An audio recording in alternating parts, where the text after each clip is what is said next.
Hello everyone, good afternoon, welcome to Glance Academy. दोस्तों, आज हम लोग कवर करेंगे आरओ के पीवाईक्यू सीरीज में ज्योग्राफी सब्जेक्ट को कवर करेंगे, जिसमें हम लोग 2010 से लेकर 2021 तक के पूरे प्रीलिम्स और मेंस दोनों के क्वेश्चन पेपर को हैंड रिटन नोट्स में इसी तरीके से सॉल्व करेंगे।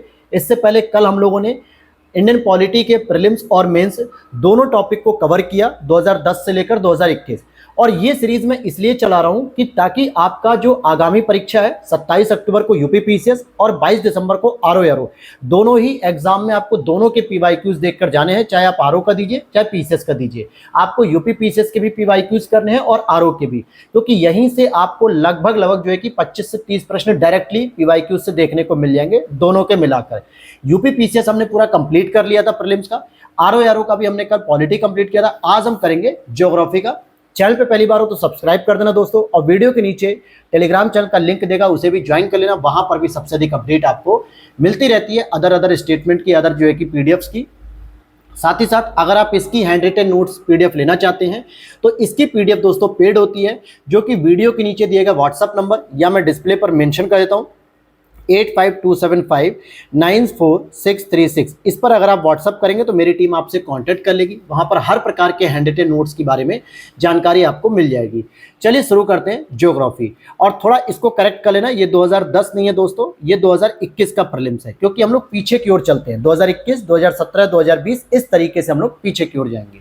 तो यहां पर क्या दे रहा है कि 2021 का प्रीलिम्स अगर हम लोग सबसे पहले शुरू करेंगे, जो आपका दिसंबर में हुआ था, 5 दिसंबर 2021। याद होगा अगर आपको, आज का सेशन थोड़ा सा बड़ा हो सकता है, लगभग 1.5 घंटे का होगा, लेकिन हमारा जो टारगेट है कि एक ही क्लास में हमें प्रीलिम्स और मेंस दोनों को कवर करना है। तो ज्योग्राफी से प्रश्न भी ज्यादा आते हैं, इसलिए हमें थोड़ा सा समय लगेगा, लेकिन पेशेंस के साथ अगर आप वीडियो के लास्ट तक बने रहोगे तो हर एक चीज को बहुत बारीकी से और बहुत अच्छी तरीके से आप तैयार कर पाओगे।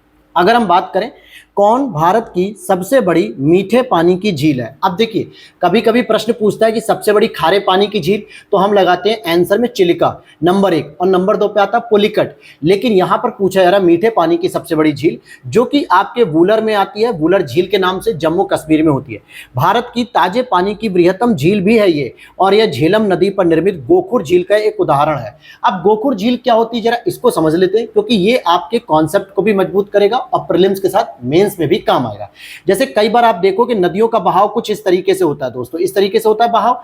जब नदियां इस तरीके से बहते हुए कई बार क्या करती है ना कि आपस में पंजे को चिपकाते हुए ऐसे चली जाती है, और फिर नदियों का बहाव सिंपली क्या होता है, इसी डायरेक्शन में हो जाता है। और यहां पे ये गाय के पैर की तरह एक डिजाइन बन जाता है, जिसको गोखुर भी कहते हैं, यानी कि गो का खुर यानी गाय का खुर। और फिर ये एक अलग से झील का निर्माण बन जाता है, इसी को कहा जाता है गोखुर झील। और ये झेलम नदी के विसर्पण मार्ग के कारण होता है, इसीलिए। और ताजे पानी की भी ये मीठी झील है, क्योंकि भाई मीठे पानी क्या होते हैं, ताजा पानी होता है, सिंपल। और यहां पर देखोगे एक और ऑप्शन दिया था इसी के साथ सेकंड नंबर पे, कि नल सरोवर जो कि गुजरात में स्थित है, ये रामसर कन्वेंशन घोषित किया जा चुका है। जो नल सरोवर है इसको हमने रामसर कन्वेंशन घोषित किया है। रामसर कन्वेंशन की बात करेंगे तो इसी को सामान्यतः आर्द्र भूमि या वेटलैंड रिस्टोरेशन भी कहते हैं, जो 2 फरवरी को सेलिब्रेट किया था ईरान के एक शहर में, जहां का नाम था रामसर। वहीं पर यह कन्वेंशन किया गया 1971 में। उसी समय से रामसर कन्वेंशन के माध्यम से विश्व की प्रमुख आर्द्र भूमि को संरक्षित करने का प्रयास किया गया। वर्तमान में भारत की 82 आर्द्र भूमियां मतलब कि संरक्षित की जाती हैं। और सबसे अधिक जो आपको रामसर साइट देखने को मिलती है वो कहां पे मिलेगी, तमिलनाडु में मिलेगी। आई थिंक मुझे जहां तक याद है 16 हो चुकी है, एक बार आप लोग करेक्ट कर लेना अगर चेक करके। और सेकंड नंबर पे आपकी यूपी की आती 10। तो ये चीजें भी आपको जो एक्स्ट्रा मिलती है यहाँ पर, यही इंपॉर्टेंट होता है, पीडीएफ से ज्यादा इंपॉर्टेंट आपको क्लास करना। जो मेरे पास इससे जुड़ी हुई जो नॉलेज होती है, जो एग्जाम के लिए इंपॉर्टेंट होती है, वो आपको यहीं पर मैं बताते चलता हूं, ताकि अगर आपके पास पहले से आपने पीडीएफ को ले रखा हो, परचेस कर रखा हो, तो आप इसमें ऐड ऑन करते हुए चल सकते हैं। नेक्स्ट अगर हम बात करते हैं, यहाँ पे लिखा हुआ है तमरिया। तमरिया क्या होती है, एक जनजाति है जो कि भारत के किस राज्य में पाई जाती है, तो सामान्यतः झारखंड में पाई जाती है। 2014 से इसको शेड्यूल्ड ट्राइब अनुसूचित जनजाति में शामिल कर दिया गया था। झारखंड की कुछ अन्य प्रमुख जनजातियां जो कई बार एग्जाम में पूछी जाती, जैसे मुंडा जनजाति, मुंडा विद्रोह आपको पता है, मुंडा विद्रोह अच्छा कब हुआ था, जरा कमेंट सेक्शन बताना आप लोग, बिरसा मुंडा के नाम से। बिरहोर, उरांव, खरिया, पहाड़िया और हो जनजाति भी यहाँ की प्रमुख है। अच्छा, तमरिया जनजाति से संबंधित 2 नाम और आते हैं, एक आपने सुना होगा सहरिया, एक आपने सुना होगा पहरिया। ठीक है, मैं इसको भी क्लियर कर देता हूं यहाँ पर। सहरिया के बाद आपने एक सुना होगा पहरिया, और एक सुना होगा अगरिया। ठीक है, अब आप कहोगे सर ये क्या नाम है, ध्यान देना, पहरिया और अगरिया ये आपके यूपी के सोनभद्र में मिलती है जनजाति, जबकि सहरिया जनजाति की बात करेंगे तो ये आपके यूपी के ललितपुर में मिलती है। और इन्हीं से मिलता जुलता नाम आपके सहरिया, पहरिया, अगरिया, तमरिया। तो तमरिया कहाँ आ जाएगी, झारखंड में आ जाएगी। तो ऐसे जो छोटे छोटे अंतरों पे आकर डिफरेंस क्रिएट करती है जनजातियां, जो आपको एग्जाम में गलत करने को मजबूर करती हैं, उन अंतरों को क्लियर रखना है आपको। अब यहाँ पे कुछ राज्य हैं और वहाँ पे कुछ गर्म झरने होते हैं जो जल के उससे संबंधित है। जैसे हिमाचल प्रदेश में आपको मणिकर्ण गर्म झरने मिलेंगे, ओडिशा में आपको ताप्त पानी मिलेगा, ताता पानी नहीं ताप्त पानी, महाराष्ट्र में आपको बजेश्वरी मिलेगा और राजस्थान में आपको नारायणी मिलेगा। ठीक है, तो ये आपके गर्म झरने के स्रोत हो गए जो सामान्यतः इन राज्यों में है। वहीं पे मिट्टी की बात करें और राज्यों की बात करें, कौन सी मिट्टी कहाँ मिलेगी, देखिए जलोढ़ मिट्टी आपको यूपी में मिलेगी।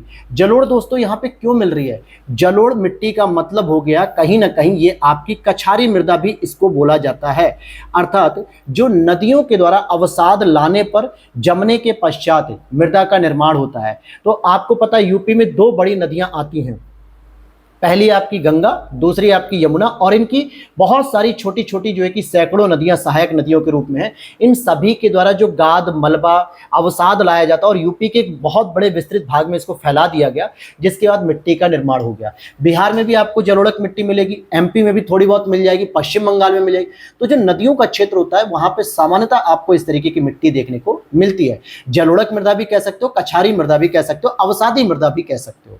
फिर काली मृदा की बात करेंगे तो ये सामान्यतः दक्षिण भारत के जो 7-8 राज्य हैं उनमें मुख्य रूप से पाई जाती है, लेकिन उसमें भी महाराष्ट्र और गुजरात में सबसे अधिक, क्योंकि काली मृदा कपास की खेती के लिए प्रसिद्ध है और कपास का उत्पादन सबसे अधिक गुजरात राज्य में होता है, महाराष्ट्र सेकंड नंबर पे आता है। थर्ड की बात करेंगे, लाल मिट्टी की बात करेंगे जो आंध्र प्रदेश में मिलती है, और मरुस्थलीय मृदा की बात करेंगे तो सामान्यतः राजस्थानी या जो मरुस्थलीय क्षेत्र होते हैं वहीं पर जो मृदा मिलती है उसे हम राजस्थानी क्षेत्र कह सकते हैं। अगले प्रश्न को देखते हैं। अब यहाँ पर एक आपसे ज्योग्राफी के फसल के बारे में पूछा जा रहा है, जैसे नाइजर, ये नाइजर देश की बात नहीं हो रही है, साउथ अफ्रीका मतलब कि अफ्रीका कॉन्टिनेंट में जो देश है उसकी हम बात नहीं। नाइजर को हिंदी में राम तिल भी कहते हैं। इसकी फसल से एक तेल की जो कि फसल है, इसमें बीजों के तेल में मात्रा कितनी होती है। एग्जाम्पल के तौर पे अगर आपने कभी अपने घर पे सरसों वगैरह के तेल को चक्की पर ले जाके पिरवाया होगा, जिसमें ये होता है कि भाई हमें खाने का तेल मिलता है, काली सरसों, पीली सरसों। पीली सरसों अगर आप लगभग 10 किलो लेकर जाते हो तो उसमें ऑन एन एवरेज 2 लीटर तेल निकल जाता है। इट मीन्स कि कितना प्राप्त हुआ, 20% प्राप्त हुआ। आप 10 किलो लेके गए और आपको 20% यानी 2 लीटर तेल प्राप्त हो गया। काली वाली जो सरसों होती है, जो सामान्यतः खाई जाती है आपके पश्चिमी यूपी बुंदेलखंड के क्षेत्रों में, उसको अगर आप लेकर जाते हो तो उसमें एवरेज 3 लीटर के आसपास तेल निकल आता है, 3 से 3.25 लीटर, यानी उसका एवरेज कितना हो गया, 30%। उसी तरीके से जो राम तिल होता है, जब इनके बीजों से तेल निकालने की बात आती है तो लगभग 37 से 47%। कहने का मतलब हो गया कि अगर आप 100 किलो अगर आप राम तिल को ले आके चक्की में पेरते हो तो आपको लगभग 37 से लेकर 45 लीटर तक तेल मिल सकता है। ये इसकी विशेषता पूछ रहा है। और सबसे इंपॉर्टेंट कि इसमें प्रोटीन पाया जाता है, फैटी एसिड होता है और लिनोलिक एसिड का भी ये स्रोत पाया जाता है, लिनोलिक एसिड का। आगे देखते हैं, इथोपिया, भारत, नेपाल में व्यापक मात्रा में यह उगाया जाता है। ये इसके साथ एक डाटा भी है कि ये व्यापक मात्रा में जो है कि उगाया जाता है। चलिए आगे देख लेते हैं हम और आगे प्रश्न की ओर। फसल चक्र के संदर्भ में यहाँ पे देखिए पूरे डिटेल से ही हम लोगों ने पूरा नोट डाउन कर दिया है और इसकी जो एक्स्ट्रा व्याख्या है, जो एक्स्ट्रा पॉइंट है, फैक्ट है, वो भी सब इसमें कवर किए गए हैं। फसल चक्र के बारे में बात करें तो देखिए फसल चक्र का मतलब क्या होता है, जब हम एक ही मृदा पे अलग अलग समय में अलग अलग ऋतु में अलग अलग फसलों को लगाते हैं, जिससे मिट्टी की उर्वरा शक्ति में भी वृद्धि होती है, मिट्टी की गुणवत्ता में वृद्धि होती है और फसल के उत्पादन और उत्पादकता दोनों में वृद्धि होती है। जैसे उथली जड़ वाली फसलों के बाद एक गहरी जड़ वाली फसल लगानी चाहिए। जैसे मान लो कोई ऐसी फसल लगाते हो जिसकी जड़ मुश्किल से 1 इंच, 2 इंच या 5 इंच जमीन के अंदर जा रही है। एग्जाम्पल के तौर पे धान की फसल, गेहूं की फसल, गन्ने की फसल। लेकिन उसके बाद आपको कोई गहरी जड़ वाली फसल भी लगानी चाहिए, जैसे दाल वगैरह हो गई, चरी हो गई, और भी बहुत सारी फसलें होती हैं, मक्के की फसल हो गई, जो गहरी जड़ वाली होती है। इससे क्या होता है, मृदा के गहरी मृदा वाला जो क्षेत्र होता है और उथला मृदा का क्षेत्र होता है, इन दोनों में प्रोटीन की मात्रा, उर्वरक की मात्रा पर्याप्त रहती है। फलीदार फसलों के बाद बिना फली वाली फसल लगानी चाहिए। फलीदार में जैसे आपकी लोबिया आ गई, ढैचा आ गई, मक्का आ गया, ये सब फलीदार, मटर हो गया, चने हो गए, ये सब फलीदार फसल होती है। उसके बाद आप बिना फली वाली लगा दो, जैसे धान, गेहूं, बाजरा, इनको लगा सकते हो। अधिक जल की आवश्यकता वाली फसलों के बाद कम जल की आवश्यकता वाली फसलों को उगाना चाहिए। जैसे आप देखो कि धान क्या है, अधिक जल वाली आवश्यकता होती है, इसीलिए धान को खरीफ के समय उगाया जाता है, जिस समय मानसून आता है आपका बरसात का, और उस समय धान की खेती सामान्यतः की जाती है। और यही वजह है कि तमिलनाडु में, दक्षिण भारत के राज्य तमिलनाडु में खरीफ के समय धान की फसल नहीं उगती, क्योंकि उस समय बंगाल की खाड़ी से और अरब सागर से कोई भी वर्षा की मात्रा उसे प्राप्त नहीं होती। लेकिन जब लौटते हुए मानसून से वर्षा प्राप्त होती है भारत के इस वाले क्षेत्र पे, इस वाले पे, तो यहाँ पर फिर सर्दियों में जब पानी अधिक हो जाता है तब वहां पे चावल की खेती की जाती है। इट मीन्स कि चावल की खेती कैसी हो गई, ठंडे पानी मतलब अधिक पानी की। तो उसके बाद आप कम जल की आवश्यकता वाला लगा दो, जैसे गेहूं की फसल लगा दो, उसमें तो अगर सिंचाई की बहुत आवश्यकता नहीं है, या यूं कहें कि ऐसे जगह में आप फसल लगा रहे हो जहां पे सिंचाई के लिए बहुत कम पानी मिल पाता है, तो क्रांतिक अवस्था के दौरान केवल गेहूं की सिंचाई की जाती है, जब उसके बीज निकल रहे होते हैं। इसी तरीके से कृषि साधनों का प्रयोग दक्षतापूर्ण या क्षमतापूर्ण ढंग से होना चाहिए। अपर्दन प्रभावित क्षेत्रों में फसल चक्र में आच्छादित फसलों का समावेश होना चाहिए। जैसे अपर्दन से प्रभावित क्षेत्र आपके चंबल वाला क्षेत्र देखो, इटावा, कन्नौज, सैफई, ये जो क्षेत्र है इसमें सामान्यतः चंबल नदी से बहुत सारा अपर्दन है, गली अपर्दन, अवनलिका अपर्दन, बीहड़ बन गए। तो यहाँ पर भी कुछ ऐसी फसल लगानी चाहिए जो सामान्यतः समावेश कर सके। तो ये होता है पूरा फसल चक्र के बारे में। अब यहाँ पे कुछ आपको कपड़ा मिल या कोई मिल के बारे में जो कालक्रम के अनुसार बताना है। जैसे बंबई में प्रथम कपड़ा मिल का प्रारंभ किया गया, बंबई में की गई थी 1854 में कावस जी नानाभाई द्वारा। हालांकि इससे पहले भी, ध्यान से समझना, इससे पहले भी 1818 में रिसड़ा नाम की एक जगह है, रिसड़ा नाम की, जो कि वेस्ट बंगाल में है। यहाँ पे ऑलरेडी कपड़े के लिए सूती मिल का प्रारंभ किया गया था, लेकिन वो असफल हो गई, वो नहीं चल पाई, जिसकी वजह से पहली सफल कपड़ा मिल का प्रारंभ 1854 में बंबई में किया गया। और रिसड़ा में प्रथम जूट मिल का भी प्रारंभ किया गया था 1855 में ऑकलैंड। फिर उसके बाद भारत में स्टील का प्रथम बार उत्पादन किया गया 1874 में टिस्को द्वारा कुल्टी, सरिया तथा बर्नपुर वेस्ट बंगाल में। और भारतीयों द्वारा चीनी उद्योग का विकास किया गया 1903 में देवरिया। अब यहाँ पर इसी तरीके से एक और प्रश्न दिया गया था, कुछ खनिज हैं जिनका उद्योगों में बड़े पैमाने पर कच्चे माल के रूप में प्रयोग किया जाता है। जैसे अगर आपको सीमेंट इंडस्ट्री को चलाना है तो बिना चूना पत्थर के आप सीमेंट इंडस्ट्री को नहीं ऑपरेट कर सकते हैं। इसीलिए आप देखोगे हमारे उत्तर प्रदेश में मिर्जापुर और सोनभद्र में चूना पत्थर सबसे अधिक मिलता है। इसीलिए मिर्जापुर के चुनार क्षेत्र में देख लो सीमेंट फैक्ट्री है, फिर आप सोनभद्र में डाला, चुर्क, इन सब क्षेत्रों में देखो वहां पे भी सीमेंट फैक्ट्री है। या फिर आप दादरी में देख सकते हो, गाजियाबाद के क्षेत्र में जो आता है गौतम नगर में, राजस्थान में देख सकते हो। तो जहां पे चूना पत्थर सबसे अधिक है वहां पर ज्यादातर सीमेंट की फैक्ट्री चलती हैं। एमपी में भी आप देखो बहुत सारी जो है कि सीमेंट फैक्ट्री, सतना वगैरह में। बिजली का सामान, ये सामान्यतः बिजली का सामान कॉपर या तांबे का बनता है। आपके घरों में जो वायरिंग होती है ना, तो अक्सर इलेक्ट्रिक क्या कहता है कि भैया कॉपर वायरिंग वाली लेकर आना वायर। या जब आप कभी कभी कूलर या पंखे की मोटर को सही कराने जाते हो तो उससे कहते हो भैया इसमें कॉपर वायरिंग करनी, कॉपर बाइंडिंग। हवाई जहाज के लिए क्या चाहिए, बॉक्साइट। अच्छा, बॉक्साइट डायरेक्ट नहीं चाहिए, बॉक्साइट की जगह, बल्कि इसकी जगह एल्यूमिनियम का प्रयोग किया था। लेकिन एल्यूमिनियम क्या होता है, इसका अयस्क बॉक्साइट होता है, बॉक्साइट से ही प्राप्त हो सकता है एल्यूमिनियम। और एल्यूमिनियम बहुत हल्का होता है, इस वजह से हवाई जहाज का इससे निर्माण किया जाता है, ताकि हल्का होने के साथ साथ ये आराम से ऊर्जा प्राप्त करके उड़ भी सके। और इस्पात की बात करेंगे, स्टील के लिए आपके मैग्नीज का होना बहुत आवश्यक है। तो ये हो गया। फिर वहीं पे कौन सा लौह इस्पात संयंत्र नदी के तट पर स्थित है, तो भाई कौन कौन से लौह इस्पात संयंत्र है। जैसे बोकारो की बात करेंगे, दामोदर नदी के तट पर स्थित है। जमशेदपुर की बात करेंगे तो स्वर्णरेखा और खरकई नदी के तट पे है। भद्रावती की बात करें तो भद्रा नदी के तट पर है। तो ये तीनों जरा कौन से स्टेट में, ये आपको बताना है। भिलाई लौह इस्पात संयंत्र किसी भी नदी पर अवस्थित नहीं है, जो कि छत्तीसगढ़ में है। और इन्हीं चारों में से इसी को एलिमिनेट करने के लिए पूछा गया था आपसे प्रश्न कि कौन सा नदी के तट पर है या कौन सा नहीं है। तो यहां अगले प्रश्न को देखते हैं। जीवाश्म ईंधन के बाद भारतवर्ष की ऊर्जा आवश्यकताओं की पूर्ति के लिए दूसरा सबसे महत्वपूर्ण स्रोत क्या हो सकता है, सौर ऊर्जा। जैसे आज भी लगातार भारत सरकार के द्वारा नवीकरणीय ऊर्जाओं पर फोकस किया जा रहा है। लगभग 31% हम नवीकरणीय ऊर्जाओं का प्रयोग कर रहे हैं, उसके माध्यम से बिजली का उत्पादन कर रहे हैं, ऊर्जा क्षमता का उत्पादन कर रहे हैं। लेकिन इसमें कहा जा रहा है कि अगर मान लो जीवाश्म ईंधन के बाद दूसरे नंबर पे देखें तो सोलर एनर्जी सबसे इंपॉर्टेंट है, सौर एनर्जी। क्योंकि भारत उष्ण कटिबंधीय क्षेत्रों में आता है, जहां पे ऑन एन एवरेज 7 महीने तक लगभग धूप हमें आराम से मिल जाती है। आप देखो फरवरी से लेके अक्टूबर तक, मतलब लगभग 7 से 8 महीने प्रॉपर धूप अच्छे से मिल जाती है, और इस दौरान हम सोलर एनर्जी का प्रयोग अच्छे से कर सकते हैं। 31 दिसंबर 2021 तक का अपडेट दिया हुआ था कि विद्युत उत्पादन में सर्वाधिक योगदान कोयले का 51.7%, सौर ऊर्जा का 12.5%, पवन ऊर्जा का 10.2% था और टोटल नवीकरणीय ऊर्जा का 26.5। लेकिन ये 2021 तक का डाटा था। मैं आपको लेटेस्ट डाटा बताता हूं कि नवीकरणीय ऊर्जाओं का जो अब योगदान हो चुका है लगभग 31 पॉइंट से अधिक हो चुका, 31% से अधिक आपको मानकर चलना है। फिर उसी समय एक तूफान भी आया था, समुद्री चक्रवात तूफान, जो तौकते किस सागर में आया था? ये अरब सागर में आया था। हालांकि ये करंट अफेयर्स का प्रश्न था, लेकिन फिर भी इसमें रख दिया गया। उष्ण कटिबंधीय चक्रवाती तूफान था और इसका नामकरण म्यांमार ने किया था। आगे देखते हैं कुछ फसलें और कुछ देश जो सबसे ज्यादा फेमस है, जहां पर इन फसलों का उत्पादन होता ही होता है। तो अगर हम इसमें देखें, जैसे यहां पर रबड़ की बात करें, रबड़ आपका सबसे अधिक थाईलैंड में होता है। कहवा की बात करें यानी कॉफी के लिए, ब्राजील में होता है। जैतून की बात करेंगे तो स्पेन में होता है। गन्ने की बात करेंगे तो ब्राजील में होता है। तो ये इसके मिलान करने के लिए था। फिर नेक्स्ट प्रश्न है, विश्व में मछली का सबसे बड़ा उत्पादक देश कौन सा? दोस्तों चीन, लगभग 35% मछलियों का उत्पादन करता है ये। और फूड एग्रीकल्चर ऑर्गेनाइजेशन के द्वारा एक रिपोर्ट जारी की गई थी, द स्टेट ऑफ वर्ल्ड या the status of world fisheries and culture aquaculture report 2020 के अनुसार। तो ये रिपोर्ट की बात नहीं कर रहा हूं, रिपोर्ट से ज्यादा इंपॉर्टेंट है कि ये संगठन कौन सा जो ये जारी करता है, ये पता होना चाहिए। किस देश में उसकी कुल ऊर्जा आवश्यकता का 99% जल विद्युत से प्राप्त होता है? दोस्तों नार्वे।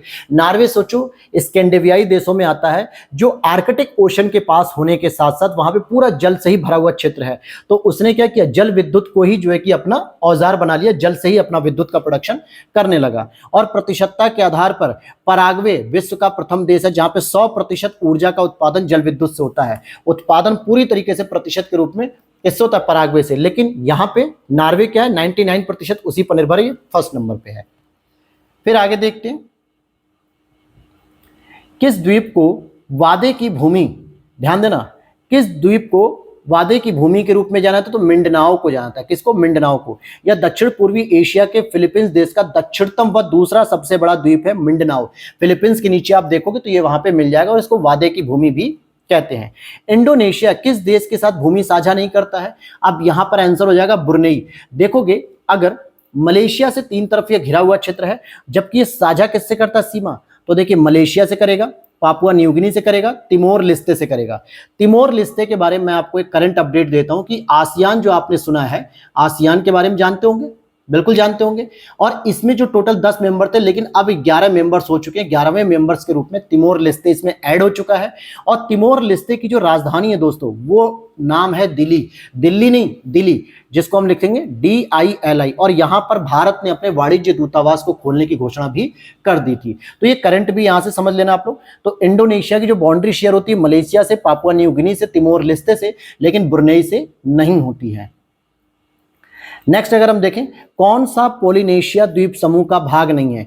तिनियन। ये मेरियाना द्वीप समूह का एक द्वीप पाया जाता है, तिनियन। ये यहाँ पे पोलिनेशियन द्वीप में नहीं आता, जबकि इसमें टोंगा, तुगालू, ताहिती इसी के हिस्से माने जाते हैं और लगभग 1000 द्वीप इसमें पाए थे। लेकिन ये मुख्य टोंगा, तुवालू, ताहिती और मेलिनेशिया और माइक्रोनेशिया के पूर्व में स्थित है। इसको आप देखने के लिए क्या कर सकते हो, जो चाइना, जापान, फिलीपींस, इंडोनेशिया से थोड़ा सा आप और अगर पूरब की ओर आओगे, प्रशांत महासागर की तरफ आओगे, ब्रुनेई वगैरह के आसपास या ऑस्ट्रेलिया के आसपास के क्षेत्रों में, तो वहां पर ये आपको मेलिनेशिया, माइक्रोनेशिया, पोलिनेशिया इस तरीके के द्वीप समूह देखने को मिलेंगे। जैसे बहुत सारे आइलैंड छोटे छोटे होते हैं, इनके ग्रुप्स को एक नाम दे दिया जाता है। अब यहां पर हम बात करते हैं देश और राजधानी की। जैसे पूछा जा रहा है, एंटीगुआ और बारमूडा की राजधानी क्या है? सेंट जॉन्स है। डोमिनिका की राजधानी रसाऊ है। अल सल्वाडोर की राजधानी सैन सल्वाडोर है और बहामास की राजधानी नसाऊ है। तो यहां पे आपने देखा कि लगभग 2021 के RO एग्जाम्स में 17 प्रश्न आए थे। हालांकि मैंने 2023 वाला जो 11 फरवरी को हुआ था, पेपर लीक हो गया 2024 के नाम से, और इसमें भी लगभग 22 प्रश्न आए थे, जिसमें 16 प्रश्न लगभग इंडियन ज्योग्राफी से और 6 आपके वर्ल्ड ज्योग्राफी से थे। तो वो भी मैंने आपको कराया था।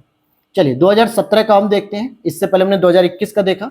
अब 2017 का अगर हम प्री देखते हैं तो 2017 में कैसे पेपर थे, यहां पर देखिए पहाड़ी और राज्य। पहले भारत की बात करेंगे। गारो पहाड़ी कहां पे है? मेघालय में। गारो, खासी, जयंतिया, ये जो आपने पढ़ी होंगी ना, मेघालय की जो यहां पे क्रम से बनी होती है। मीरी पहाड़ी की बात करें तो अरुणाचल प्रदेश में है मीरी पहाड़ी। फिर उसका कोल्लई मलाई की बात करें तो नाम से आपको पता चल जाएगा तमिलनाडु में है। और डालमा की बात करेंगे तो ये आपके झारखंड में है। तो ये 4 महत्वपूर्ण पहाड़ियां थी जो आपसे 2017 के प्रीलिम्स में पूछी गई थी। फिर यहाँ पर देखते हैं बांध और नदी के बारे में बात कर लेते हैं। तो कौन कौन से बांध किस नदी पर हैं, जैसे चिनाब नदी जो आपके जम्मू कश्मीर लद्दाख के क्षेत्र में है तो दुलहस्ती बांध उस पर है। चंबल नदी की बात करेंगे तो गांधी सागर बांध है।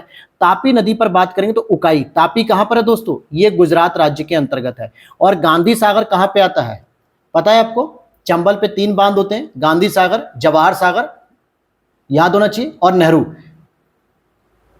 नेहरू नहीं, मतलब जवाहर तो मैंने बता ही दिया, गांधी बता दिया, और राणा सागर। ठीक है, तो ये आपको 3 में से अलग अलग राज्यों में बताने हैं, मैंने इतना हिंट दे दिया आपको।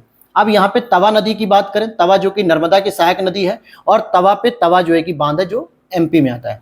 फिर कुछ घास के मैदान भी है, देश भी है, जैसे पंपास की बात करेंगे तो ये अर्जेंटीना में है। अब जिन्होंने मेरे साथ एटलस की मैपिंग की होगी उनको इजीली समझ में आ रहा होगा कि अर्जेंटीना कहां पर है और घास के मैदान को हम क्यों कहते हैं यहाँ पे पंपास। तो अर्जेंटीना आपको बता दूं साउथ अमेरिका के अंतर्गत आता है। कहां पर आता है मेरे भाई, साउथ अमेरिका के अंतर्गत आता है, और नीचे वहां पे पाए जाने वाले जो ठंडे घास के मैदान होते हैं उसे हम पंपास कहते हैं। फिर हंगरी में आपको पुस्टाज मिलेगा, दक्षिण अफ्रीका में आपको वेल्ड मिलेगा, ऑस्ट्रेलिया में आपको डाउन्स मिलेगा। इसी तरीके से जापान के 4 द्वीपों को उत्तर से दक्षिण अनुक्रम में भी सजाइए।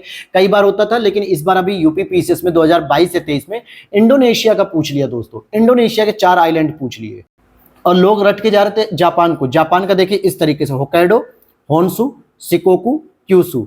अगर आप देखोगे होन्शु की बात करोगे तो जापान का ये सबसे बड़ा द्वीप भी है, जापान का सबसे बड़ा द्वीप है, जबकि ये सबसे ऊपर हो जाएगा नॉर्थ और ये हो जाएगा साउथ। तो यहाँ पे हो जाएगा होक्काइडो, फिर यहाँ पे होन्शु, फिर यहाँ पे शिकोकू और लास्ट में क्यूशु। ये जापान का पूरा आइलैंड है। आगे देखते हैं चुक्किक कमाटा, याद होगा दोस्तों चुक्किक कमाटा का क्षेत्र मैंने बताया था एटलस मैपिंग में, चिली में।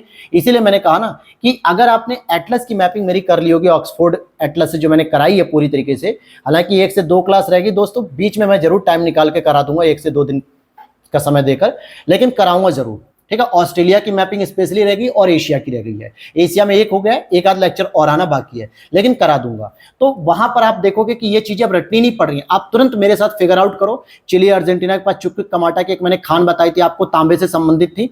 तो रटना क्या है, बिल्कुल इजिली भाई प्रश्न आपसे यही तो पूछा गया, चुक्किक कमाटा जो चिली में है किस खनिज के लिए विश्व प्रसिद्ध है। मैंने वहां पे आपको घोष टाउन भी बताया था, अरिका नाम की जगह बताई थी, अटकामा मरुस्थल बताया था, याद आया कुछ। वहां पर तांबे जैसी खान की बात की थी मैंने। और विश्व में तांबा का सबसे बड़ा उत्पादक देश भी चिली है, 2nd नंबर पे पेरू, 3rd नंबर पे चीन आता है। पृथ्वी की सतह का वह भाग जिस पर भूकंपीय तरंगों को सर्वप्रथम रिकॉर्ड किया जाता है उसे क्या कहते हैं, अधिकेंद्र या ईपी सेंटर। जबकि जिस जगह पर भूकंप का कंपन प्रारंभ होता है उसे भूकंप मूल या फोकस कहते हैं। एग्जाम्पल के तौर पे भी मैंने बताऊं आपको, हालांकि मैंने वर्ल्ड ज्योग्राफी की जो मेंस वाली क्लास चला रहा हूं उसमें आपको बताया भी है। इस तरीके से अगर आप देखोगे पृथ्वी के अंदर कहीं पे भूकंप पैदा हुआ तो उसे हम कहेंगे फोकस यानी भूकंप मूल, लेकिन पृथ्वी पर सबसे पहले महसूस यहाँ पे हुआ स्थल खंड पे, इसे हम कहेंगे अधिकेंद्र या ईपी सेंटर भी इसको बोल सकते हैं। भारत में तटीय राज्यों की संख्या कितनी दोस्तों, 9, जिसमें यूनियन स्टेट्स को अगर हम जोड़ लें, मतलब यूनियन टेरिटरीज को, तो ये हमारे 13 हो जाएंगे।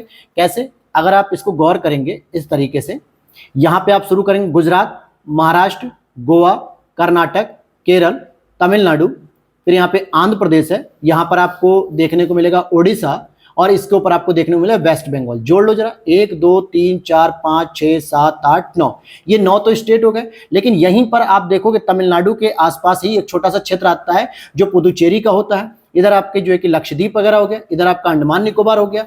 ठीक इस तरीके, और यहाँ पे आप देखोगे दादर नागर हवेली वगैरह क्षेत्र है। तो इस तरीके से आप जोड़ लोगे तो यूनियन टेरिटरीज भी जोड़ लो तो 4 और मिल गई आपको, तो 13 के 13 पूरे होते हैं। लेकिन तटीय राज्यों की संख्या पूछी गई थी, राज्यों में आपको ऑलवेज नो आंसर ही लगाना है।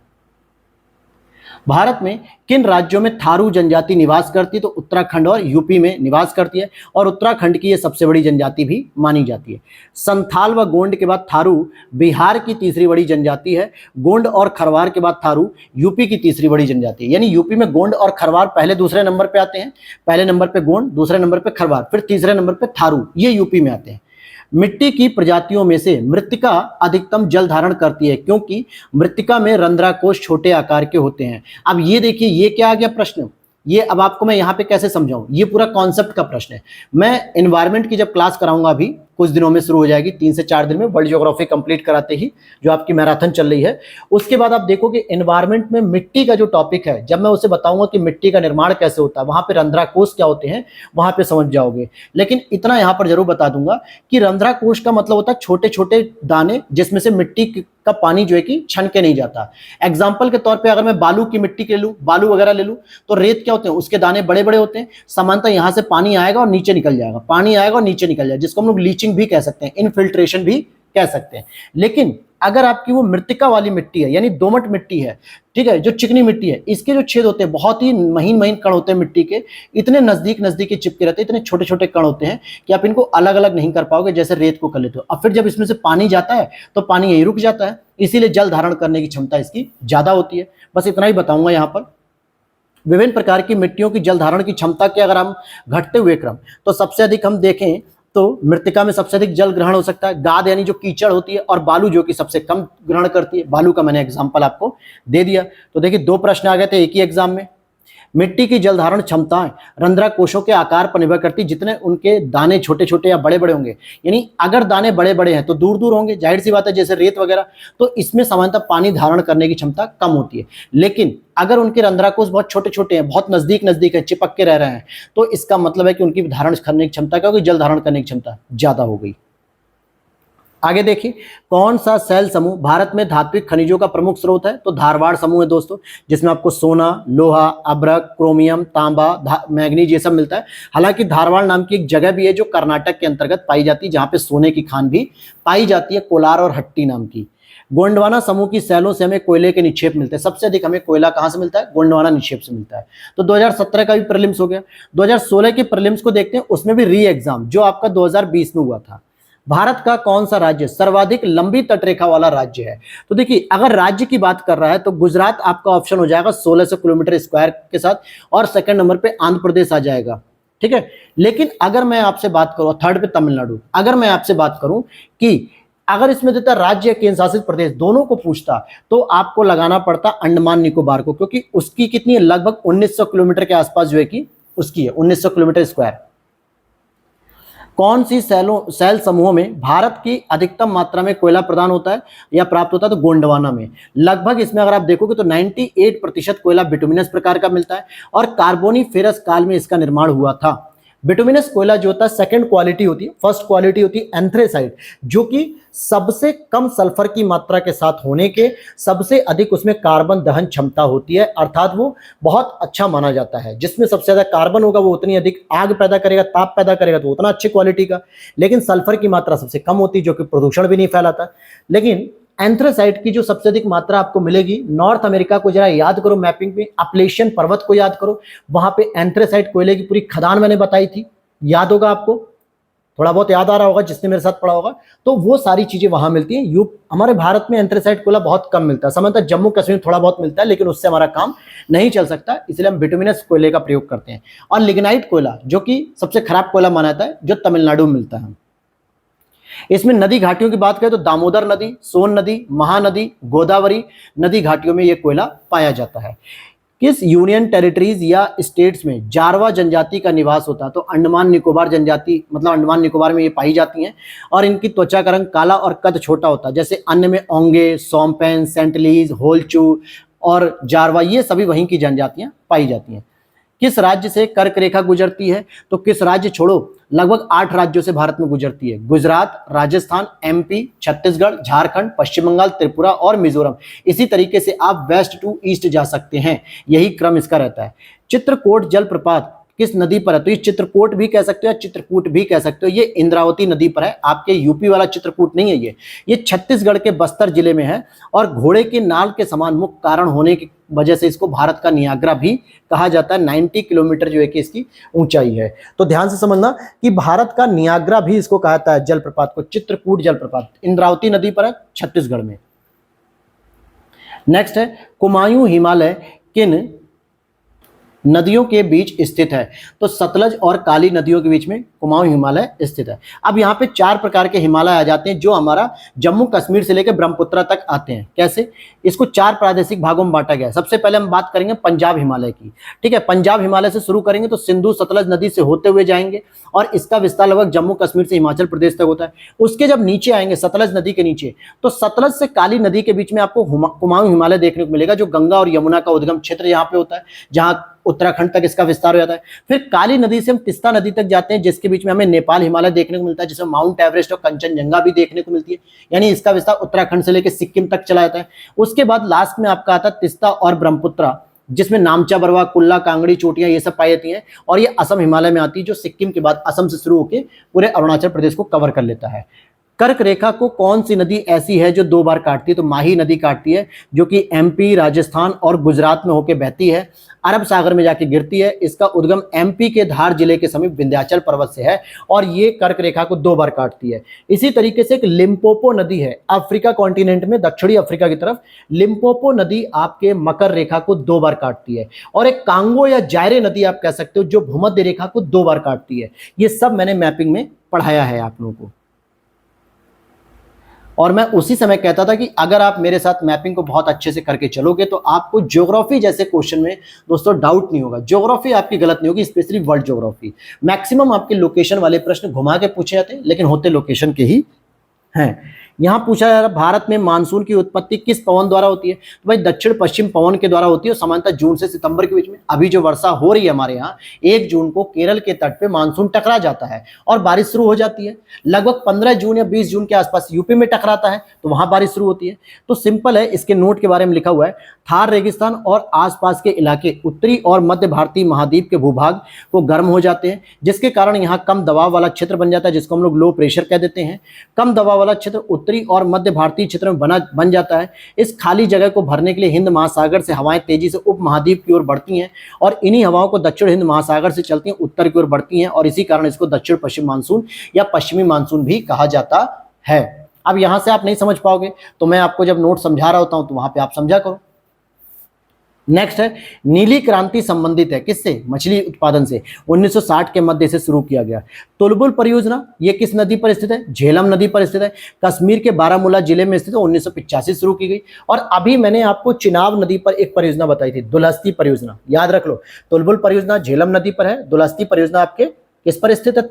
दुलहस्ती, मैं बोल रहा हूं ना, चिनाब नदी पर। नेक्स्ट यहाँ पे देखते हैं, रिहंद बांध सोन की सहायक नदी पर स्थित है। ध्यान समझ लो, रिहंद जो बांध है ये सोन की सहायक नदी कौन सी? रिहंद नदी है, उसी पर स्थित है, सोनभद्र में। हीराकुंड बांध महानदी पर स्थित है, ओडिशा में। तुंगभद्रा परियोजना आंध्र प्रदेश और कर्नाटक का संयुक्त उपक्रम है। मैथान बांध दामोदर की एक सहायक नदी है, बराकर, इस पर यह मैथान बांध अवस्थित है। तो इसमें आप देखोगे कि भारत के नगरों में से किसमें देश का प्रथम कृत्रिम रबर संयंत्र लगाया गया? तो पानीपत हरियाणा में लगाया गया था देश का प्रथम कृत्रिम रबर संयंत्र। हालांकि अब तो आपके यूपी में बरेली में भी है कृत्रिम रबर संयंत्र, जो मैंने यूपी स्पेशल के घटनाचक शॉर्ट नोट्स में पढ़ा है। उद्घाटन की बात करेंगे 2013 में केंद्रीय पेट्रोलियम और प्राकृतिक गैस मंत्री वीरप्पा मोइली जी के द्वारा इसको शुरू किया गया और यह संयंत्र भारतीय synthetic rubber limited plus Taiwan plus Japan द्वारा स्टैब्लिश किया गया। यानी भारतीय कंपनी का भी योगदान है, ताइवान का भी योगदान है और जापान का भी योगदान इसमें है। भारत की सबसे बड़ी तेल शोधन कारखाना जो है जामनगर तेल रिफाइनरी है, जो गुजरात में स्थित है। रिलायंस इंडस्ट्रीज द्वारा इसको संचालित किया जाता है। वहीं खनन क्षेत्रों की बात करेंगे और उनसे संबंधित खनिज कौन कौन से निकलते हैं, जैसे गुरु महिसानी की बात करेंगे तो ये आपके लॉ एस से संबंधित है। तालीचर या तलचर की बात करेंगे ओडिशा में तो ये कोयले से संबंधित हो जाएगी। जादूगोड़ा की बात करेंगे तो यूरेनियम से संबंधित हो जाएगी। और जावर की खाने जो आपके जस्ते के लिए फेमस है राजस्थान में, तो ये जस्ते से संबंधित हो जाएगी। वायुमंडल की लंबवत संरचना में सबसे निचली सतह को क्या कहते हैं? ट्रोपोस्फियर। सिंपल सी बात है, अगर आप इसको देखोगे ये आपकी पृथ्वी हो गई, ठीक है, ये अर्थ हो गया। तो ये वाली लेयर कौन सी है? क्षोभ मंडल, जिसको हम लोग ट्रोपोस्फियर कहते हैं। इसके बाद दूसरी लेयर आती है समताप मंडल, जिसको हम लोग स्ट्रेटोस्फियर कहते हैं, स्ट्रेटोस्फियर। इसके बाद मध्य मंडल आता है, जिसको हम लोग मीसोस्फियर कहते हैं। इसके बाद आता है आपका आयन मंडल, जिसको हम आयनोस्फियर कहते हैं। और इसके बाद बाहरी आता है एक्सोस्फियर, यानी कि बहिर्मंडल हो जाता है, एक्सोस्फियर। तो इस तरीके से ये मंडल होते हैं और यही पूछा गया था। यहां पे देखो लिखा भी गया है कि क्षोभ मंडल, समताप मंडल, ओजोन मंडल, आयन मंडल और मध्य बाह्य मंडल। ठीक है, ये ओजोन मंडल ना कह के यहां पे आप मध्य मंडल भी कह सकते हो। यहाँ पे देश है और लौह अयस्क का उत्पादन करने वाले क्षेत्र, जैसे करागांडा, करागांडा ये जो क्षेत्र है ये कजाकिस्तान का, जहां पे लौह अयस्क का उत्पादन होता है। क्रिवाय रॉग ये कई बार पूछा गया, यूक्रेन में है। नॉर्मैंडी की बात करें तो फ्रांस में है। पिरनीस की बात करें तो फ्रांस में है। हालांकि फ्रांस और इसके क्या नाम है, स्पेन, फ्रांस और स्पेन के मध्य में ये पर्वत पड़ता है आपका पिरनीज। नेक्स्ट अगर हम देखें, लॉरेन औद्योगिक प्रदेश, ये कहां पे, लॉरेन फ्रांस में है। रूर औद्योगिक, ये जर्मनी में है, रूर जहां पे कोयला वगैरह उत्पादित होता है, इसलिए भारत के झारखंड को रूर प्रदेश भी कहते हैं। ब्रिस्टल औद्योगिक प्रदेश, ब्रिस्टल आपने सुना होगा, अक्सर हॉलीवुड मूवीज देखते होंगे तो। United kingdom. सैक्सोनी औद्योगिक प्रदेश, ये आपके जर्मनी में है। नेक्स्ट देखते हैं, कौन देश या कौन सा देश अफ्रीका के पश्चिमी तट पर स्थित है, तो गैबन है, अंगोला है, लाइबेरिया है, जबकि बोत्सवाना नहीं है, दक्षिण भाग के मध्य में स्थित है। ये आपको ऑप्शन दिया होगा कुछ इस तरीके से। ऐसे प्रश्नों को तो अगर आपकी ज्योग्राफी अच्छी है तब तो करिए, नहीं तो फिर छोड़ दिया करिए। 2016 का प्रीलिम्स जरा देख लेते हैं। अब देखिए 2016 के प्रीलिम्स के हिसाब से अगर हम देखें तो भारतीय वन सर्वेक्षण के रिपोर्ट के अनुसार भारत के किस राज्य में भौगोलिक क्षेत्र का सर्वाधिक प्रतिशत वन क्षेत्र है, मिजोरम का है। लगभग 84.53% है मिजोरम, आज भी मिजोरम है। 1987 से भारतीय वन स्थिति रिपोर्ट को द्विवार्षिक रूप में भारतीय वन सर्वेक्षण द्वारा प्रकाशित किया था। कितने वर्ष में, 2 वर्ष में। अभी हम लोग जो रिपोर्ट पढ़ रहे हैं वो कौन सी पढ़ रहे हैं, 2021 की। अब कौन सी आएगी, 2023 की आने वाली है। India states of forest report 2021 जो कि 17वीं रिपोर्ट है, जिसमें कुछ आंकड़े दिए गए हैं।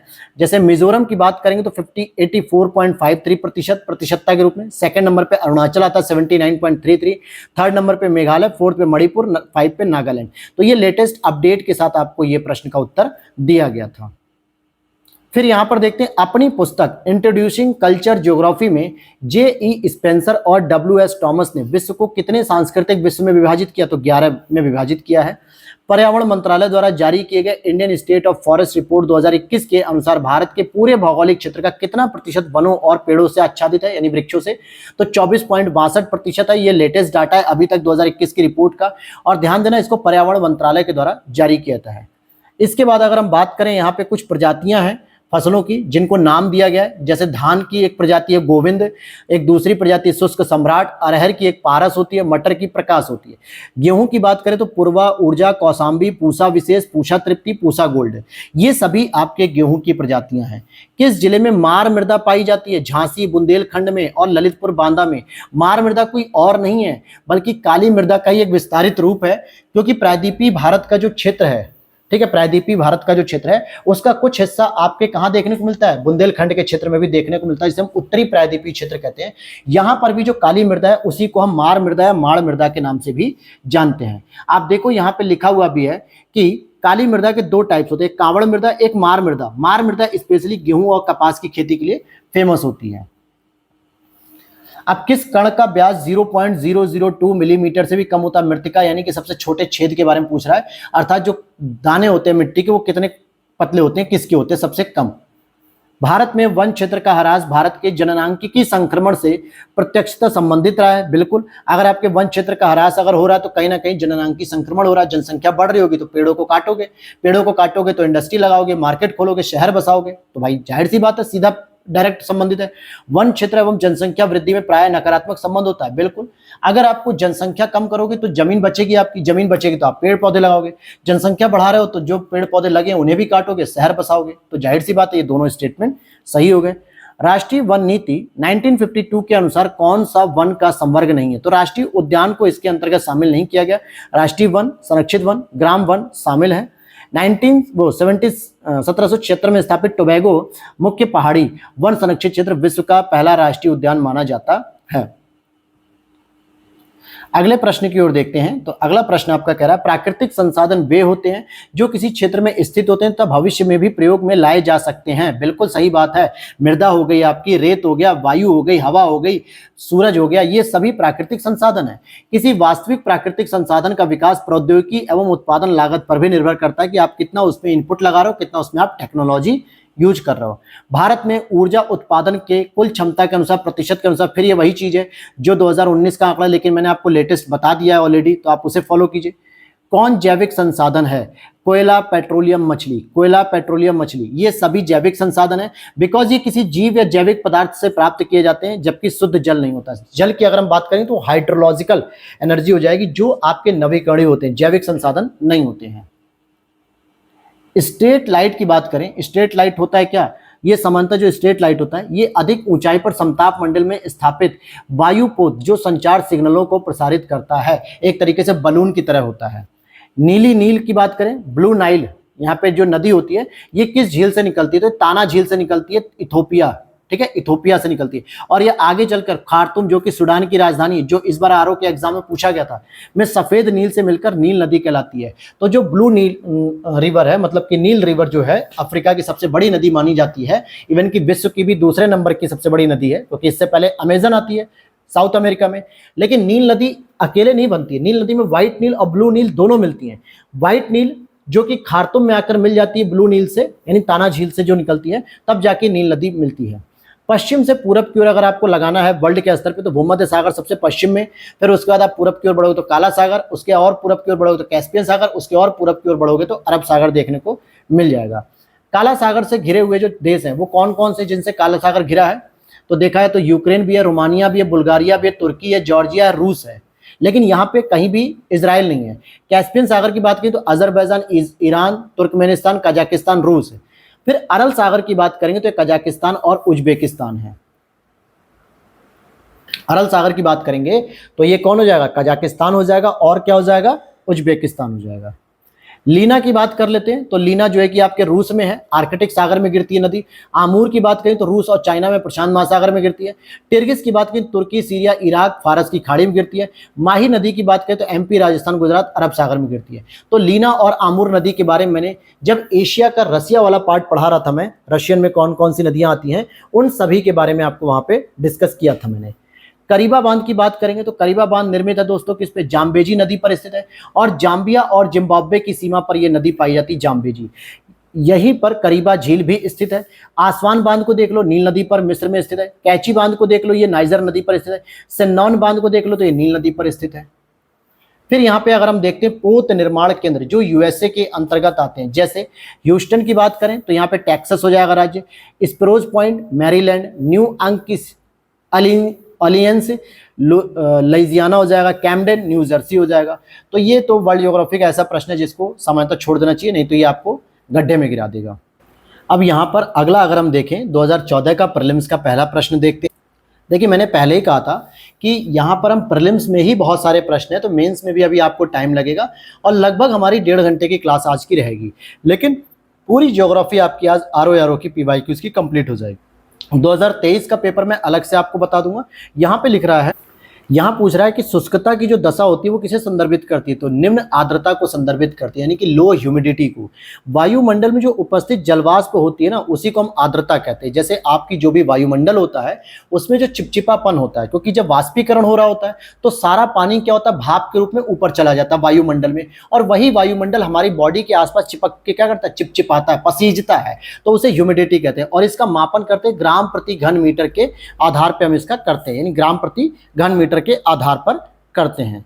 इसके बाद देखते हैं, अगर हम इसके बाद देखते हैं क्षेत्रफल के हिसाब से विश्व का दूसरा बृहत्तम महाद्वीप अफ्रीका है। अगर क्षेत्रफल के हिसाब से देखोगे, क्योंकि सबसे प्रमुख जो महाद्वीप हो जाएंगे एशिया, फिर अफ्रीका, फिर उत्तर अमेरिका, फिर दक्षिण अमेरिका, फिर अंटार्कटिका, फिर यूरोप और फिर ऑस्ट्रेलिया, ये आपके क्षेत्रफल के आधार पे। तो क्षेत्रफल के आधार पे सबसे बड़ा महाद्वीप कौन सा हो गया? एशिया, और दूसरे नंबर पे अफ्रीका हो गया। कौन सी नदी ओडिशा में अपना डेल्टा, तो यहाँ पूछ रहा था कि कौन सी नदी ओडिशा में अपना डेल्टा बनाती है? तो महानदी बनाती है। छत्तीसगढ़ के रायपुर जिले में सिहावा पहाड़ी से निकलकर पूर्व व दक्षिण पूर्व की ओर बहती हुई कटक यानी ओडिशा के निकट ये एक बहुत बड़ा डेल्टा बनाती है। दूसरा अगर हम देखते हैं, यहाँ पर बेतवा नदी मिलती है, किससे मिलती है? यमुना से मिलती है, लेकिन कहाँ पर मिलती है? हमीरपुर में मिलती है, यूपी में हमीरपुर में, और ये एमपी के रायसेन जिले से विंध्य पर्वत से निकलती है। कहाँ से निकलती है? एमपी के रायसेन जिले से, विंध्य पर्वत श्रेणी से। और यमुना की कुछ और भी अन्य सहायक नदियां जैसे केन हो गई, चंबल हो गई, टोंस हो गई, सिंध हो गई, बेतवा हो गई, ये सभी यमुना की भी सहायक नदियां हैं। भारत के कितने राज्य समुद्र के किनारे पर हैं? तो 9 राज्य हैं। भारत में सबसे अधिक उपजाऊ मृदा कौन सी है? जलोढ़ मृदा होती है, क्योंकि ये क्या होती है, सामान्यतः नदियों के द्वारा बहाए गए जो खनिज होते हैं, अवसाद होते हैं, उनके द्वारा यह तैयार की जाती है, जिसमें मिनरल्स की मात्रा अधिक होने के कारण ये कैसी हो जाती है मृदा? उपजाऊ मृदा हो जाती है। सबसे अधिक क्षेत्रफल पर जलोढ़ मृदा का विस्तार भी है पूरे भारत में, क्योंकि नदियों का बहुत बड़ा क्षेत्र है, इसलिए नदियों के द्वारा इन मृदाओं का भी निर्माण बहुत बड़ी मात्रा में बनाया गया है। यहां पर देख लेते हैं और अगली पॉइंट कि जलोढ़ मिट्टी का निर्माण नदियों के निक्षेपण यानी अवसादों के एकत्रीकरण से होता है, जिसमें नाइट्रोजन फास्फोरस की मात्रा थोड़ी कम मिलती है जलोढ़ मिट्टी में, पोटास और चूना मात्रा पर्याप्त मात्रा में मिलते हैं, यानी पोटास और चूना मात्रा तो मिलेगी चूना, लेकिन आपको नाइट्रोजन और फास्फोरस की मात्रा हमारे यहाँ सामान्यतः कम मिलती है। सर्वाधिक उपजाऊ मृदा मानी जाती है, जिसमें गेहूं, धान, अरहर, चना, मसूर, आलू, मक्का, इन सब की खेती आप इजीली कर सकते हो। नेक्स्ट अगर हम देखते हैं, ओरोबैंकी खरपतवार पाया जाता है। तंबाकू के खेत में ये खरपतवार होता है ओरोबैंकी के नाम से, या जिसको आज्ञा भी कहते हैं, और अन्य फसलों को भी ये खराब करता है, जैसे चना, सरसों, टमाटर, जीरे वगैरह, इनको भी ये खराब कर देता है। सबसे अधिक प्रोटीन पाई जाती है सोयाबीन के दाने में, 38 से लगभग 40%, या कभी कभी आपको 42% भी देखने को मिल सकता है। साथ ही साथ इसमें 22% वसा, 21% कार्बोहाइड्रेट, 12% नमी और 5% भस्म वगैरह होती है। सोयाबीन के अमीनो अम्ल की संरचना पशु प्रोटीन के समकक्ष होती है, पशुओं की जो प्रोटीन होते हैं ना वैसी होती है इसकी भी। बासमती चावल की रुपाई हेतु उपयुक्त बीज की दर क्या होनी चाहिए? 15 से 20 किलोग्राम प्रति हेक्टेयर होनी चाहिए अगर आपको बासमती चावल की रुपाई के लिए चाहिए, और इसका वैज्ञानिक नाम है ओरोजा सैटिवा। भारत इस चावल का विश्व में सबसे बड़ा उत्पादक होने के साथ साथ निर्यातक भी है।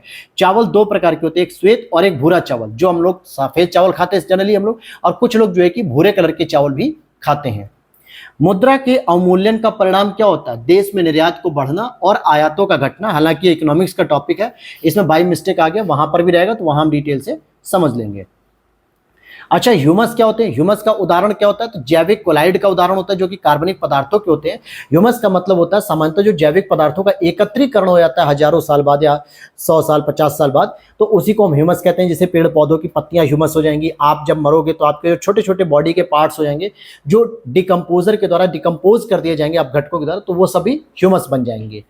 कौन सा राज्य इलायची, ये इलायची नहीं, इलायची के उत्पादन के लिए जाना था? तो केरल, कर्नाटक, तमिलनाडु। असम, बिहार, पश्चिम बंगाल, उड़ीसा में सर्वाधिक जूट का उत्पादन होता है, न कि इलायची का। मुंबई की मीठी नदी, ध्यान से समझ लो, मीठी नदी मुंबई में होती है, या किस झील से निकलती है? पोवई झील से निकलती है। तो पोवई झील, मीठी नदी के बारे में जान लो। भारत में कोयले का सर्वाधिक उत्पादन किस राज्य में होता है? झारखंड में होता है। आगे देखते हैं, हजीरा की बात करेंगे। हजीरा, बीजापुर, जगदीशपुर, ये एक गैस पाइपलाइन है जो किस प्राधिकरण द्वारा निर्मित है? तो gas authority of India limited, यानी जिसको हम लोग गेल भी कह सकते हैं इंग्लिश में, GAIL, gas authority India limited. Next अगर हम देखते हैं, अरावली श्रेणियां किस राज्य में स्थित हैं? तो राजस्थान राज्य में स्थित है, और गुजरात के पालनपुर से लेकर राजस्थान एवं हरियाणा से होकर दिल्ली तक लगभग 800 किलोमीटर की लंबाई में यह विस्तृत है। निर्माण इसका कब हुआ था अरावली का? प्री कैम्ब्रियन काल में। प्री कैम्ब्रियन का मतलब क्या होता है? दो युग होते हैं, एक होता है कैम्ब्रियन, जिस समय जीवाश्म घटकों की उत्पत्ति हो चुकी थी, यानी पेड़ पौधे, जीव जंतु, मनुष्य, इसके जैसे जैव भार वाले जैविक घटक आ चुके थे। लेकिन प्री कैम्ब्रियन का मतलब होता है जब जैविक घटकों से समय कोई भी घटक नहीं था, किसी में भी जीवाश्म की मात्रा नहीं थी, और उस समय इसका निर्माण होता है, और इसकी सर्वोच्च चोटी गुरु शिखर होती है 1722 मीटर की, और इसीलिए हम कह सकते हैं इसको कि अरावली पर्वत में जीवाश्म नहीं मिलते हैं। अरावली पर्वत में क्या होते हैं? जीवाश्म नहीं मिलते।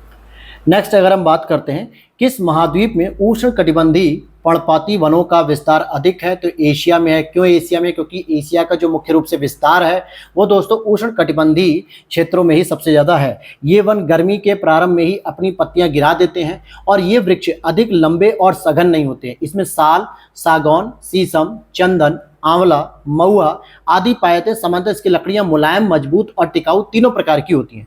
सारगैसो समृद्ध की विशेषता क्या होती है? ये विशिष्ट समुद्री वनस्पति जो आपको कैरिबियन सी के आसपास देखने को मिलेगी, जिसमें आपके वेस्ट इंडीज वाले जो क्षेत्र आते हैं, हैती वाले आते हैं, जमैका वाला जो क्षेत्र आता है, कैरिबियन सी के ऊपर मैंने एक सारगैसो समुद्र भी पढ़ाया था आप लोगों को, नॉर्थ अमेरिका कॉन्टिनेंट में, जो अटलांटिक महासागर में आता है, याद हो रहा होगा। तो सारगैसो समुद्र नॉर्थ अटलांटिक महासागर में 20 से 40 डिग्री उत्तरी अक्षांश पर स्थित है, और 35 से 75 डिग्री पश्चिमी देशांतर के मध्य स्थित है, और ये शांत व स्थिर जल के क्षेत्र में सारगैसो के क्षेत्र को कहा जाता है। फिर आगे देख लेते हैं, मैक्सिको में या मैक्सिको सबसे बड़ा उत्पादक है किसका, चांदी का। पेरू, चीन, पोलैंड भी क्रम से इसके बाद आते हैं। कौन सा नगर सुपीरियर झील पर स्थित है, तो डुलुथ होता है। विश्व की सबसे बड़ी ताजे पानी की झील सुपीरियर झील है, जो कि यूएसए और कनाडा के बॉर्डर पे, ये भी मैंने आपको बताया। कौन सा राज्य नारियल का सबसे बड़ा उत्पादक है, केरल। भारत विश्व में इस्पात उत्पादन में किस स्थान पर आता है, तो इस्पात के मामले में सेकंड नंबर पे। 2013 का प्रीलिम्स अगर हम देखते हैं, कौन दक्षिण भारत की सबसे ऊंची चोटी है दोस्तों, अनाईमुडी चोटी है, जो कि 2695 मीटर है और ये केरल के इडुक्की जिले में अन्नामलाई पर्वत श्रेणी पर है। किस पे है, अन्नामलाई। ध्यान देना, नीलगिरी पर नहीं है, ये अन्नामलाई पे। नीलगिरी की सबसे ऊंची चोटी दोदा बेट्टा होती है। कौन सर्वाधिक प्रदूषित है, दामोदर नदी। जैविक रेगिस्तान की संज्ञा भी इसे कहा था। यह नदी भ्रंश घाटी से प्रवाहित होती है और हुगली में विलीन हो जाती है आगे जाके। 1948 में यहीं पे दामोदर नदी घाटी परियोजना भी प्रारंभ की गई थी, जिसमें पंचेत बांध और तिलैया बांध को भी बनाया गया था। और इसकी सहायक नदी बराकर नदी पर भी एक मैथान नाम का बांध बनाया गया था। किस नदी के तट पर बद्रीनाथ का प्रसिद्ध मंदिर स्थित है, अलकनंदा नदी के तट पर। मंदाकिनी नदी के तट पे केदारनाथ स्थित है और बद्रीनाथ आपके अलकनंदा पे। अलकनंदा और मंदाकिनी का जो संगम होता है वो रुद्रप्रयाग के नाम से जाना जाता है। कौन सी नदी भ्रंश घाटी से होकर प्रवाहित होती है, तो तापी नदी आपकी भ्रंश घाटी से होकर प्रवाहित होती है, जो एमपी के बैतुल जिले से निकलती है और किधर गिरती है, अरब सागर की तरफ गिरती है। माउंट आबू कहां मिलेगा, अरावली पर्वत पे। कोडाई कनाल कहां मिलेगी, पालनी पहाड़ी पर, तमिलनाडु। ऊटक मंडल कहां मिलेगा, नीलगिरी पहाड़ी पे। और शिमला कहां मिलेगा, धौलाधर श्रेणी पर मिलेगा। मेघालय का पठार जो भाग है वो किसका है, प्रायद्वीपीय खंड का भाग है। और शिलोंग का पठार भी इसी का हिस्सा आता है, जो प्रायद्वीपीय भारत का पठार जो देखने मिलता है, प्रायद्वीपीय पठार, जिसमें आपका छोटा नागपुर का पठार हो गया, बुंदेलखंड के क्षेत्र हो गए। साथ ही साथ नॉर्थ ईस्ट में आपको जो मेघालय और शिलोंग के पठार देखने को मिलते हैं वो भी इसी के हिस्से हैं।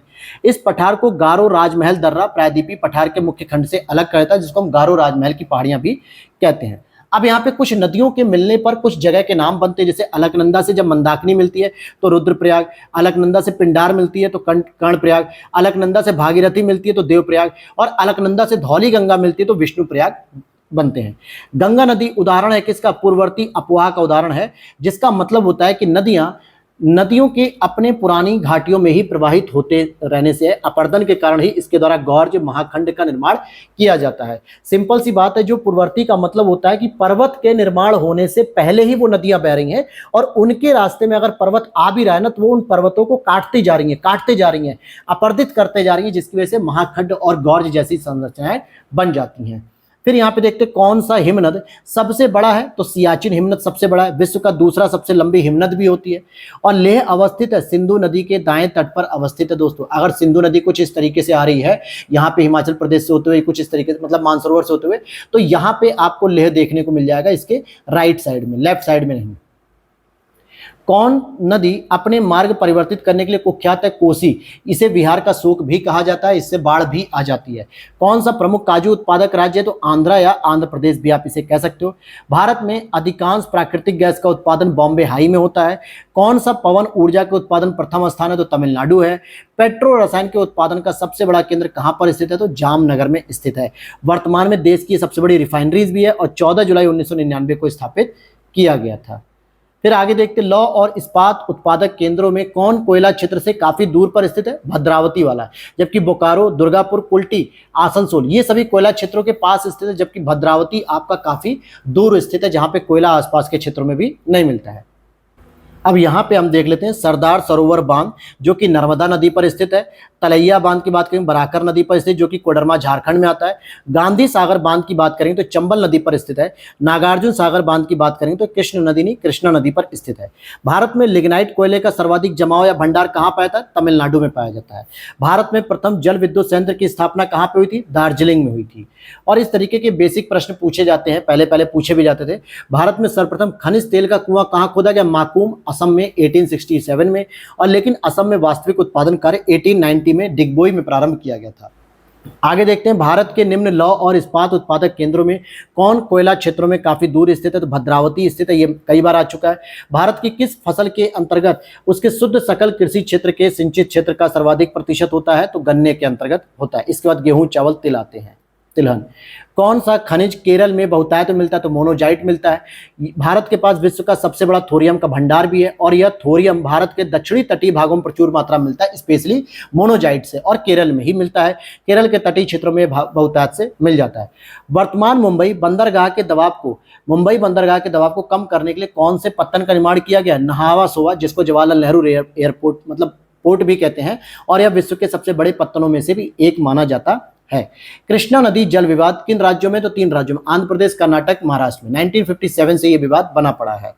भारत के किस राज्य की प्रांतीय राजमार्गों की सकल लंबाई सबसे अधिक है? तो महाराष्ट्र के अंतर्गत है, जो स्टेट हाईवे होते हैं। इसके बाद गुजरात, राजस्थान, फिर यूपी का नंबर भी आता है। कौन सा बंदरगाह उड़ीसा के तट पर स्थित है दोस्तों? तो पारादीप है, जो कि जगत सिंहपुर जिले में स्थित है। महानदी और बंगाल की खाड़ी के सम्मेलन स्थल के मुहाने पर स्थित है। आधारशिला 1962 को पंडित जवाहरलाल नेहरू जी ने रखी थी। 1966 से कार्य करना इसने प्रारंभ किया। पारादीप में इंडियन ऑयल द्वारा एक तेल शोधक इकाई भी स्थापित की गई है। कौन सी नदी परियोजना ब्यास नदी के पोंग बांध के जल का उपयोग करती है? और इंदिरा गांधी नहर परियोजना 650 किलोमीटर में आती है। यानी जो ब्यास नदी के जो पोंग बांध होती है उनके जल का प्रयोग कौन करता है? इंदिरा गांधी नहर परियोजना। यह परियोजना पंजाब में सतलज ब्यास नदियों के सम्मेलन स्थल से आगे कुछ सुल्तानपुर के स्थित हरीके बैराज से प्रारंभ होती है। भारत की सबसे बड़ी नहर परियोजना भी मानी जाती है। यह पंजाब, हरियाणा, राजस्थान सिंचाई के लिए प्रयुक्त होती है। और पोचमपाद परियोजना या श्री राम सागर प्रोजेक्ट ये गोदावरी नदी पर स्थित है। इनको जो है कि आपस में मिलान करने के लिए पूछा गया था। मयूराक्षी परियोजना की बात करें तो मयूराक्षी नदी पर स्थित है, वेस्ट बंगाल में। नागार्जुन सागर परियोजना कृष्णा नदी पर, आंध्र प्रदेश में। कौन सा तट कोच्चि बंदरगाह से संबंधित है? तो मालाबार तट स्थित है, जो कि प्राकृतिक बंदरगाह के अंतर्गत भी जाना जाता है। केरल के अंतर्गत आता है। कोंकण रेलवे जोड़ता है रोहा से मंगलौर को। स्थापना 1998 और मुख्यालय इसका नवी मुंबई। कौन सा प्रवाल द्वीप है? लक्षद्वीप है, जो कि 36 द्वीपों का समूह है। फ्रांस तथा स्पेन के बीच लगे सीमा बनाने वाला जो पर्वत है पेरनीज, ये मैंने ऑलरेडी आपको बता दिया था स्टार्टिंग में। यहाँ पे कुछ पर्वत श्रेणियां, पर्वत के प्रकार, जैसे आल्प्स पर्वत की बात करें तो वलित पर्वत हो गया, वोजेस की बात करेंगे भ्रंशोत पर्वत, विंध्य की बात करेंगे तो अवशिष्ट पर्वत, और फ्यूजियामा की बात करें तो ये ज्वालामुखी पर्वत के रूप में जाना जाता है। अंधी घाटियां पाई जाती हैं कास्ट के प्रदेशों में। कौन सा देश आर्कटिक वृत्त के दक्षिण में पाया था? तो आइसलैंड पाया है, मैंने मैपिंग में कराया भी है। और जबकि फिनलैंड, नॉर्वे, स्वीडन से आर्कटिक वृत्त तो गुजरता है, लेकिन आइसलैंड जो होता है दोस्तों, वो आपका कहाँ पाया जाएगा? आइसलैंड जो ग्रीनलैंड के नीचे आप थोड़ा सा देखोगे, ब्रिटेन के ऊपर जो है कि छोटा सा ग्रीन कलर का पार्ट होगा, उसी को हम आइसलैंड कहते हैं। भूपर्पटी में बहुतायत में पाए जाने वाले रासायनिक कौन से? तो ऑक्सीजन नंबर 1 40%, फिर सिलिकॉन सेकंड नंबर पे, मैग्नीशियम थर्ड नंबर पे, एल्यूमिनियम इस नंबर पे, मतलब एल्यूमिनियम थर्ड नंबर पे आ जाएगा। कौन सा द्वीप भारतीय तटरेखा के सुदूरवर्ती द्वीप की श्रेणी में आता है? तो मिनिकॉय आता है, जो कि लक्षद्वीप का ही हिस्सा माना जाता है। यह लक्षद्वीप का दक्षिणी सबसे द्वीप होता है। भटकल, अरनाला, हेनरे द्वीप इन सभी के क्षेत्रों में काउंट होता है। कौन सा देश क्षेत्रफल में भारत से सब बड़ा नहीं है? तो फ्रांस नहीं है, तो ऑप्शन दिया होगा। कौन सा देश भारत के साथ सबसे लंबी स्थलकृत सीमा बनाता है? तो बांग्लादेश बनाता है, लगभग 4096 किलोमीटर की बनाता है, लगभग 4096 किलोमीटर। यूएसए के दक्षिणी कैलिफोर्निया में मृत घाटी का उदाहरण कौन सा? रिफ्ट घाटी है, जिसको हम डेथ वैली भी कहते हैं, और यह मेसाबी रेगिस्तान में स्थित अमेरिका के सबसे शुष्क और गर्म स्थानों में से एक है। मेसाबी रेंज पे पढ़ा होगा आप लोगों ने, मेरे साथ मैपिंग में याद होगा तो, क्योंकि ये सारी चीजें मैंने आपको पढ़ा रखी हैं। किस तट से भारत का औसत समुद्र तल नापा जाता है? तो चेन्नई से आपके समुद्र तल को नापा जाता है। इसलिए आप रेलवे स्टेशन पे जहां कहीं भी बोर्ड लगा होता है उसके नीचे लिखा होता है समुद्र तल से ऊंचाई, तो वो चेन्नई से ही औसतन नापा जाता है। कौन सा देश नील नदी द्वारा अपवाहित होता है? तो सूडान, इथोपिया, युगांडा, ये सभी नील नदी द्वारा अपवाहित होते हैं। प्रायद्वीपीय भारत की नदियों में से कौन सी सबसे लंबी नदी है? तो गोदावरी हो जाएगी। प्रायद्वीपीय भारत की, पूरे भारत की सबसे लंबी नदी तो गंगा होती है, और इसे भारत की बूढ़ी गंगा भी कहा जाता है। इसकी सहायक नदियों वेनगंगा, पेनगंगा, इंद्रावती, मंजरा, मचकुंड, वर्धा, खपोली, प्राणहिता आदि, ये सभी इसकी सहायक नदियों के अंतर्गत काउंट की जाती हैं। कौन भूमध्य रेखीय जलवायु के अंतर्गत पाया था? तो कांगो, जायरे, गैबन, जबकि इथोपिया नहीं पाया था। ये ऑप्शन दिए गए होंगे। भूमध्य रेखीय जलवायु का मतलब होता है जो 35 से 40 डिग्री के आसपास के क्षेत्र होते हैं। इसमें कांगो, गैबन, जायरे ये सब, सॉरी भूमध्य रेखा पूछ रहा है ना, भूमध्य सागर नहीं। भूमध्य रेखा में जो दोस्तों 0 डिग्री के आसपास के जो जोन होते हैं, 0 से 10 डिग्री के बीच में। विश्व में लौह अयस्क का बृहत्तम उत्पादक कौन है? चीन करता है। उन्हीं वस्त्र उत्पादक केंद्रों में से कौन जर्मनी सम्मिलित है? तो वुपरताल जर्मनी के अंतर्गत आता है, प्रेटो इटली में आएगा, वेडफोर्ड इंग्लैंड में। हालांकि अब ऐसे प्रश्न नहीं आते, ये बहुत ही घटिया लोकेशन हो गई है। विश्व में बॉक्साइट का बृहत्तम उत्पादक कौन होता है? Bauxite, Australia. बॉक्साइट किसका अयस्क है? एल्यूमिनियम का। यहाँ पे कुछ और बांध है, कोलोराडो नदी पर हूवर बांध है, दामोदर नदी पर पंचेत हिल, नील नदी पर आसवान डैम, जाम्बेजी नदी पर करीवा बांध। तो ये आपको याद रख लेना है। इसके बाद अगर आप देखोगे तो स्वेज नहर के दोनों सिरों पर स्थित पत्तन होते हैं, पोर्ट सईद और स्वेज। पोर्ट सईद आपके भूमध्य सागर की ओर है और स्वेज जो है कि आपका लाल सागर की तरफ है। किस देश में बाजार आधारित लौह और इस्पात के कारखाने पाए जाते हैं? जापान में। ऊन का सबसे बड़ा उत्पादक देश कौन सा है? ऑस्ट्रेलिया हो गया। अब यहाँ पे कुछ इंडस्ट्रीज है, जैसे रबड़ के बारे में मलेशिया, कहवा कोलंबिया। वैसे तो कहवा को देखा है तो ब्राजील होना चाहिए था, ठीक है, लेकिन यहाँ पे कोलंबिया ऑप्शन में दिया होगा। जैतून इटली, गन्ना मॉरिशस। फिर यहाँ पे देखते हैं कौन सा देश हीरा का सबसे बड़ा उत्पादक है? रूस हो जाएगा, ये बिल्कुल सही है। कौन सी जनजाति केरल में पाई जाती है? चेंचू। चेंचू जनजाति आपके केरल में पाई जाती है। लेप्चा जनजाति सिक्किम में, डाफर जनजाति गुजरात में, और डफला ये अरुणाचल व असम में पाई जाती है। यदि जन्म दर और मृत्यु दर समान है तथा अंत या बाह्य प्रवासन नहीं होता किसी प्रकार का, तो जनसंख्या में कोई परिवर्तन नहीं होता। इसे क्या कहता है? शून्य जनसंख्या वृद्धि। अर्थात 10 लोग पैदा हुए, 10 लोग मर गए और कोई बाहर से आया नहीं, ना कोई बाहर गया किसी दूसरे देश में, किसी दूसरे क्षेत्र में। तो इसका मतलब क्या हो गया? जनसंख्या वृद्धि क्या होगी? 0। 10 मरे, 10 पैदा हो गए, तो 0 ही तो चल रही है, और कोई व्यक्ति बाहर से भी नहीं आया। तो दोस्तों यहाँ तक तो आज हमने कंप्लीट कर लिया 1 घंटे के लेक्चर में। और आई थिंक मैं अभी जहां तक देख पा रहा हूं, कभी प्रीलिम्स में ही 2010 का री एग्जाम है, फिर 2010 का प्री बचा हुआ है, फिर इन सबके मेंस। तो मुझे लगता है लगभग ये 2 घंटे की क्लास हो जाएगी मुझे एक्सप्लेन करने में, डिटेल करने में, और 2 घंटे की क्लास फिर आपके लिए बोरियत हो जाएगी। इससे बेहतर हम इसका एक सेकंड पार्ट ला देंगे कल आपको, जो मिल जाएगा मॉर्निंग में या दोपहर के इसी टाइम पे। तो उस टाइम सेकंड पार्ट ला देंगे, लेकिन रेगुलर ये क्लास आएगी। लगभग 8 से 9 लेक्चर में पूरे ROP बाईक्यूज आपके प्रीलिम्स और मेंस कंप्लीट हो जाएंगे। तो मिलते हैं नेक्स्ट वीडियो में। Thanks for watching.